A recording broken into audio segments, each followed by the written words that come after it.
Last and the important topic, follow up. Follow up इस business का एक बहुत इंपॉर्टेंट हिस्सा है। इसे फोर्थ बेसिक बोलते हैं। First was list building, second was contact invitation, third was show the plan and fourth is follow up, जिस पे आपके नतीजे निर्भर करते हैं। 80% मेहनत जब हो चुकी होती है तो 20% मेहनत जो बाकी बचती है उसे हम फॉलोअप कहते हैं, लेकिन इस पे 80% नतीजे निर्भर करते हैं। मेरी बात समझ रहे हैं आप? यानी कि द लास्ट सेक्शन वो आपके रिजल्ट को कन्वर्ट करने के लिए 80% ताकत रखता है। फॉलोअप का मतलब क्या है? प्लान दिखाने के बाद प्रोस्पेक्ट से दोबारा मिलकर उसके मन में उठने वाले प्रश्नों का समाधान करना तथा उन्हें पॉजिटिव निर्णय लेने में उनकी मदद करना हमारे फॉलोअप का उद्देश्य होता है।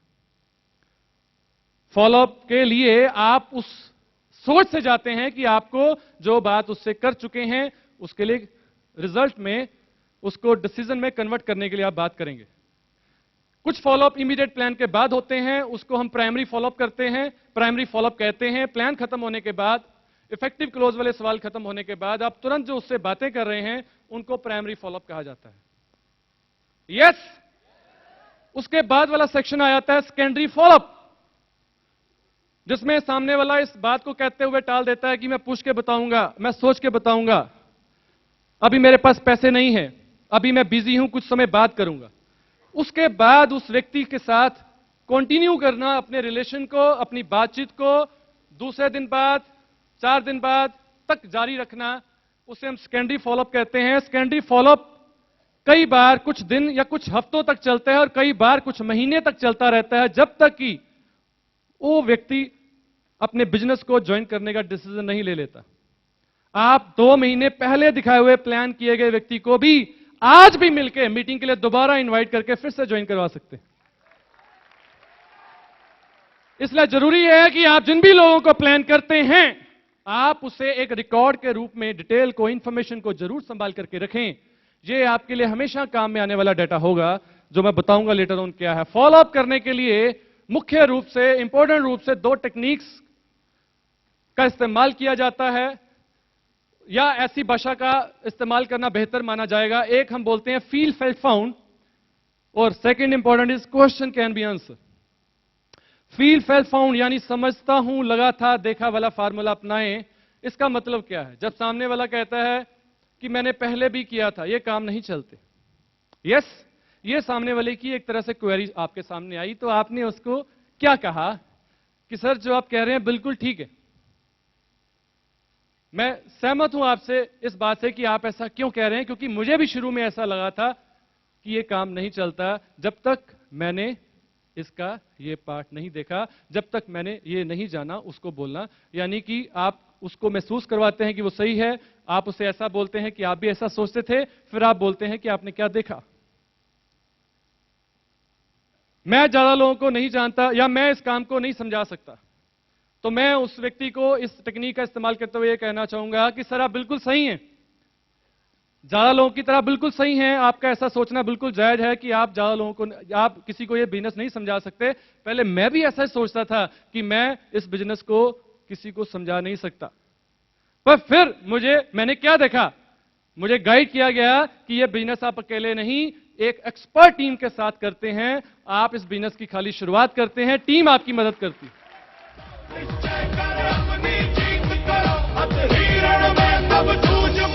आप कोई भी सवाल लें, उस सवाल को फील फेल्ट फाउंड के आधार पर भूमिका बनाते हुए जवाब देने की तरफ बढ़ा जा सकता है।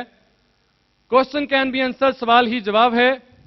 इसका मतलब होता है कि उसने जो जवाब दिया, बेसिकली वो सवाल है, वो उसका जवाब फिर बन सकता है। जैसे मैंने किसी को प्लान समझाया, उसने कहा कि मैं इसलिए नहीं कर सकता क्योंकि मेरे पास समय नहीं है, यानी कि मैं बहुत बिजी हूं। इस टेक्निक का इस्तेमाल सवाल ही जवाब है में कैसे किया जाता है कि सर, उसने बोला कि मेरे पास समय नहीं है, यानी कि मैं इसलिए बिजनेस नहीं कर सकता। सर यही तो वो कारण है कि आप इस बिजनेस को करें, क्योंकि आपके पास समय नहीं है। इस बिजनेस को करने से आपके पास समय आ सकता है। वो कैसे, मैं ये आपसे बात करना चाहूंगा। क्या आप जानना चाहेंगे कैसे? अगली बात जो इंपॉर्टेंट है उस पे आ जाते हैं। मेरे पास समय नहीं है, मेरे पास ज्वाइन करने के लिए पैसे नहीं है, ये सवाल अक्सर आता है। पैसे नहीं है को क्वेश्चन कैन बी आंसर से हल किया जा सकता है कि सर यही तो वो कारण है कि आप इस बिजनेस को करें। अगर आज आप उसका जॉब है, प्रोफाइल है, कुछ भी है, आप इस प्रोफाइल में हैं, उसके बावजूद आपके पास इतना छोटा सा अमाउंट नहीं है, सोचिए इन केस आपको इमरजेंसी आ जाए तो आप क्या करेंगे। कई बार मैं इस चीज को, पैसों की प्रॉब्लम को सॉल्व करने के लिए इस सवाल का, इस बेहतर तरीके का इस्तेमाल करता हूं। जब उसको ये बता देता हूं कि वो बोलता है पैसे नहीं है, मैं बोलता हूं कि सोचिए आपको इमरजेंसी आ जाए तो आप क्या करेंगे, सवाल ही जवाब से। फिर मैं पूछता हूं कि सर आप मुझे बताइए, इन केस आपके घर में मेडिकल इमरजेंसी आ जाए, किसी का पांव फ्रैक्चर हो गया है और तुरंत डॉक्टर 20,000 रुपए का इंतजाम करने के लिए बोले, तो आप पैसे का इंतजाम करेंगे या नहीं करेंगे। सामने वाला बोलता है करेंगे। तो सर अगर जिंदगी बचाने के लिए पैसे का इंतजाम कर सकते हैं तो जिंदगी बनाने के लिए भी पैसे का इंतजाम करना चाहिए। यस,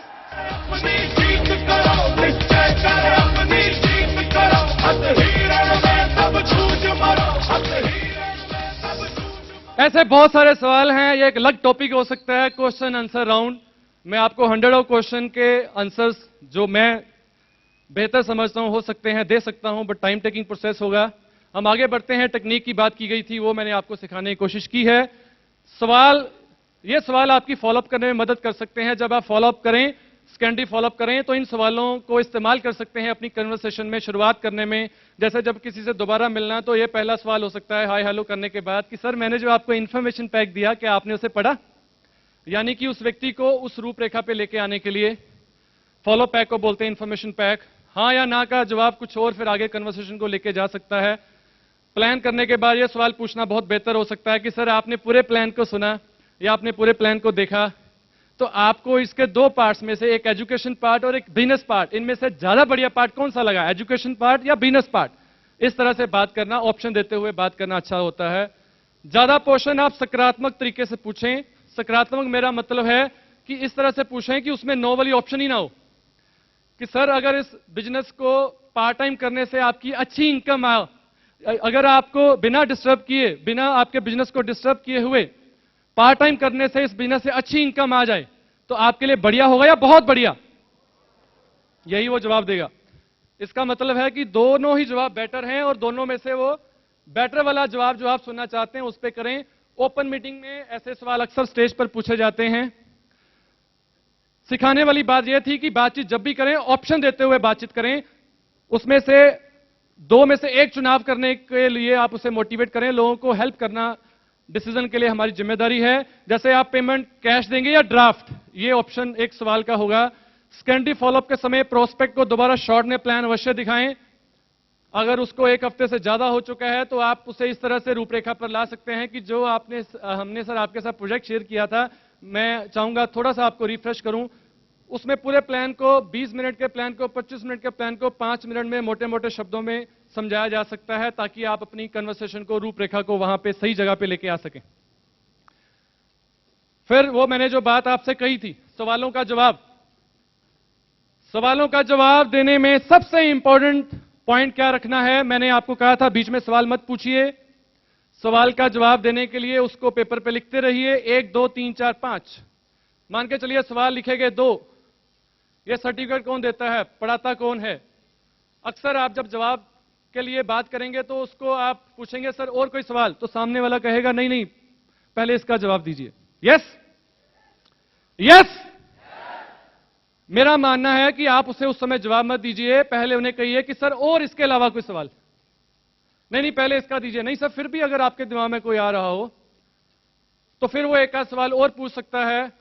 जैसे मैंने पहले भी सुना था, या कुछ भी बात उसने कही उसको भी आपने एक शब्द देते हुए लिख लिया, सर और इसके अलावा, यानी कि और इसके अलावा कहराते हुए उसके साथ उसको यह कहने के लिए आप लेके आए कि नहीं बस। जब उन्होंने कहा तब आपको यह कहना बेहतर होगा कि सर अगर इन सारे सवालों के जवाब सेटिस्फैक्ट्री हो जाएं फिर इसे मिलकर किया जा सकता है। इसको बोलते हैं यस मोड में लेके आना। यस, यानी कि सामने वाले व्यक्ति को पहले यस मोड में लेके आना है, फिर सवालों के जवाब देने हैं। इस बात में खुशी महसूस नहीं करनी, एक्साइटमेंट में नहीं आना कि यार ये सवाल तो मुझे आते हैं और आप शुरू हो गए हैं जवाब देने के लिए। जवाब देना इंपॉर्टेंट नहीं है, आप उसे क्लोजिंग पे लेके जाने वाले हैं। Better way, better approach will make better results. Yes mode में लेके आना, ये इस बिजनेस का एक इंपॉर्टेंट नियम है, आप उसको फॉलो कीजिए। आगे बढ़ते हैं। जो प्रोस्पेक्ट क्लोजिंग में ना बदलें उनसे भी संपर्क बना करके रखें। क्यों? क्योंकि वो आपके लिए एक ऐसा डाटा बनेगा जो हर वीक में होने वाली मीटिंग या बड़े सेमिनार के रूप में आपके लिए एक काम करेगा कि आप उसको री इनवाइट करें। अगर रिलेशन बिल्डिंग रहेगा तो आप उसे लाने में जरूर कामयाब होंगे। कई बार आप ऐसी बात कहते हुए भी आगे बढ़ सकते हैं कि सर कोई बात नहीं, आज आप इस बिजनेस को करने का डिसीजन नहीं ले पा रहे, आपकी कोई भी वजह हो सकती है, पर रिलेशन तो बना रह सकता है। मैं चाहूंगा कि हम आगे भी मिलते रहें और हमारा एक बहुत शानदार सेमिनार होने जा रहा है, उसमें बहुत कामयाब व्यक्ति आने वाले हैं, किसी व्यक्ति विशेष की एडिफिकेशन कर सकते हैं। मैं चाहूंगा कि एक बार मैं आपको उनसे जरूर मिलवाऊं। आप बिजनेस को करें या ना करें सर, मेरे कहने पर एक बार प्रोग्राम में तो आएंगे ना सर? यस। सामने वाला उस समय आपको हां कहने से कतराता नहीं है, ये आपके लिए डाटा हेल्प करता है। उन्हें बड़ी मीटिंग और सेमिनार के लिए आमंत्रण लिस्ट में रखें, यानी कि वो सारा डाटा जो क्लोजिंग में नहीं बदले। दूसरा फायदा, उनसे रेफरेंसेस लेते हुए अपनी लिस्ट अवश्य बढ़ाएं। याद रखिए, जब आप प्लान करेंगे, फॉलोअप करेंगे, इनवाइट करेंगे, तो आपको विफलता यानी कि फेलियर मिलना स्वाभाविक है, बिजनेस की नेचर है।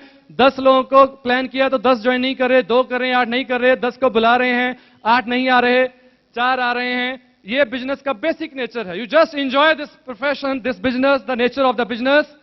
याद रखें, आपके प्रयास विफल होते हैं, आप नहीं। यानी कि अगर आप कर रहे हैं कुछ तो आपकी कुछ कोशिश फेलियर हो रही है, आप फेलियर नहीं हो रहे। That is a temporary failure, ultimately आप निश्चित सक्सेसफुल होंगे। यस।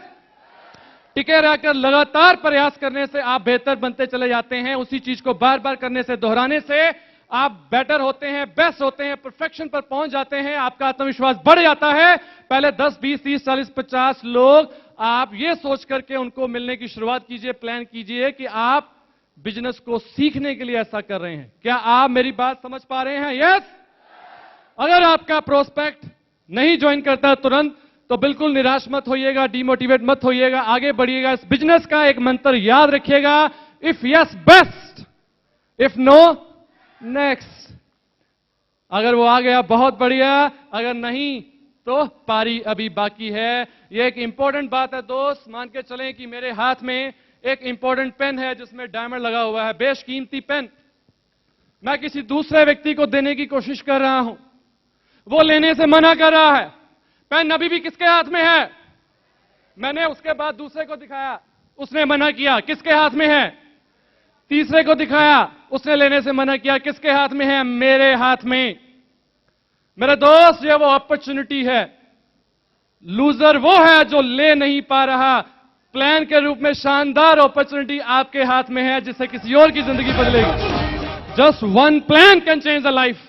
ये एक पारी खेलने की तरह है, एक बॉल करने की तरह है। आप बहुत सारी बॉल फेंक रहे हैं, हर बॉल विकेट पे लगे या जरूरी नहीं, लेकिन अगर ठान लें कि तब तक बॉल फेंकना है जब तक विकेट तक लग नहीं जाएगा, तो निश्चित तौर पर आपकी बॉल विकेट हिट करेगी। रिकॉर्ड एंड एमएलएम में मैं आपसे यह कहना चाहता हूं कि ये एक बहुत बड़ा बिजनेस है। जैसे कि कोई भी बिजनेसमैन, उद्योगपति अपनी फैक्ट्री को चलाने के लिए उसमें काम जो भी होता है उसका पूरा रिकॉर्ड रखता है, उसका क्या माल अंदर आ रहा है, क्या बाहर जा रहा है।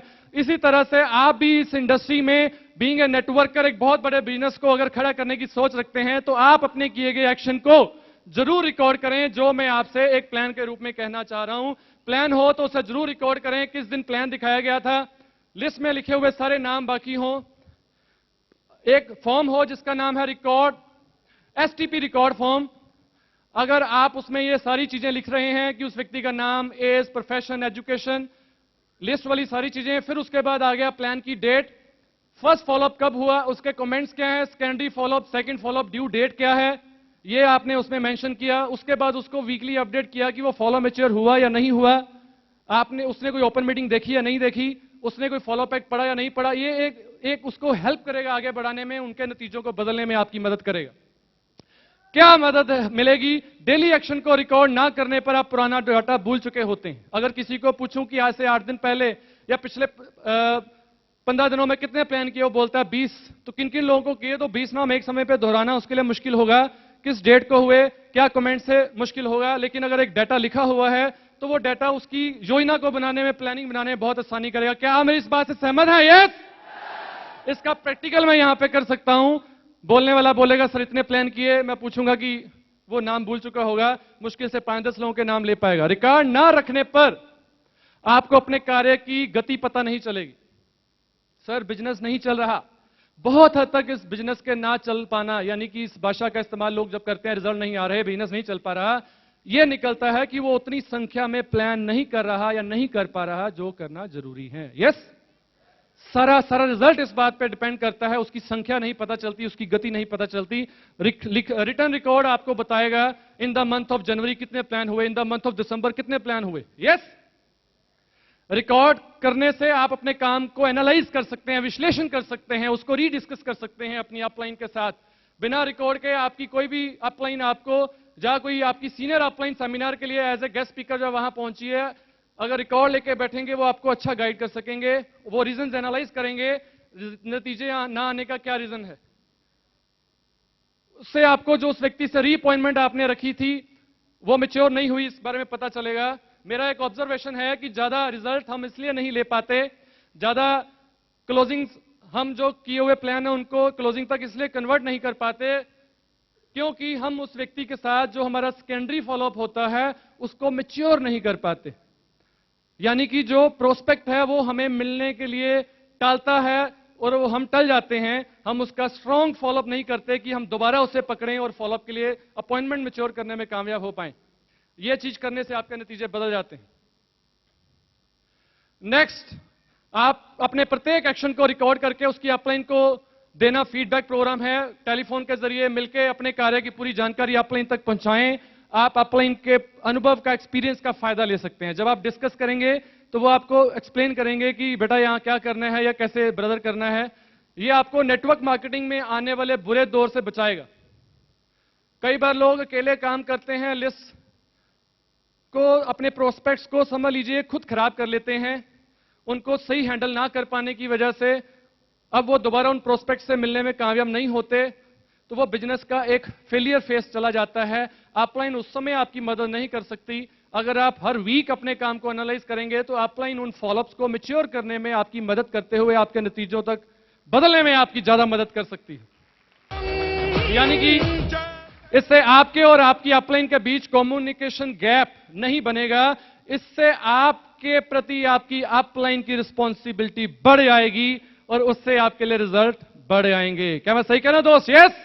कार्य विश्लेषण से आप अपनी कमजोरियों को पहचान सकते हैं, फिर उसे दूर किया जा सकता है।